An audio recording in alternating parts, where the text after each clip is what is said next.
Apa manfaat sholat tahajud ini? Nah, ini yang harus kita kaji. Jadi ternyata ketika orang melakukan aktivitas di malam hari, antara jam 12 sampai jam 6 pagi, itu akan menyebabkan kortisol yang harusnya diproduksi tinggi, tereduksi.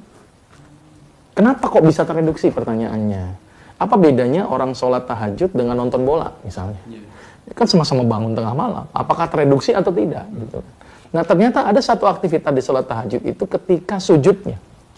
Nah, ketika sujud itu akan ada hentakan kuat dari jantung. Yang jantung itu ketika sujud kan kepala lebih rendah, jantung lebih tinggi, jantung memompa kuat. Nah, di kepala itu ada namanya hipofisis.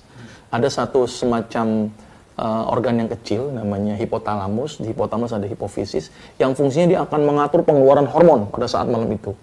Nah, dengan hentakan jantung yang kuat itu menyebabkan terkurangnya distribusi hormon yang diproduksi oleh hipotalamus. Sehingga ketika dia tahajud dan sujud, maka kadar ACTH bisa dikurangi.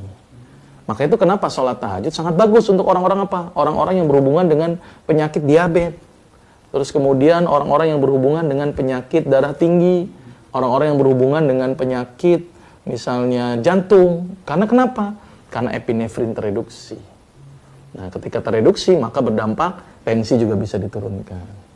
Jantung juga bisa diredakan ketika kontraksinya berlebihan.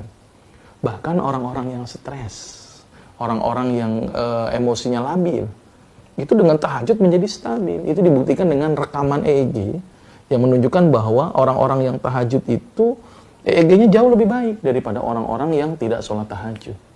Jadi tidak gampang marah. Maka itu ciri-ciri orang yang jarang sholat tahajud biasanya gampang tersinggung. Singgung-singgung. Nah, tapi kalau orang sholat tahajud, ikhlas, sabar. Itu ternyata menyebabkan fenomena yang menormalkan fungsi otak. Maka itu orang-orang yang stres itu biasanya tahajud. Kalau kita nggak mau jadi gila, ya tahajud itu sebenarnya. Itu salah satunya seperti itu. Penyakit diabetes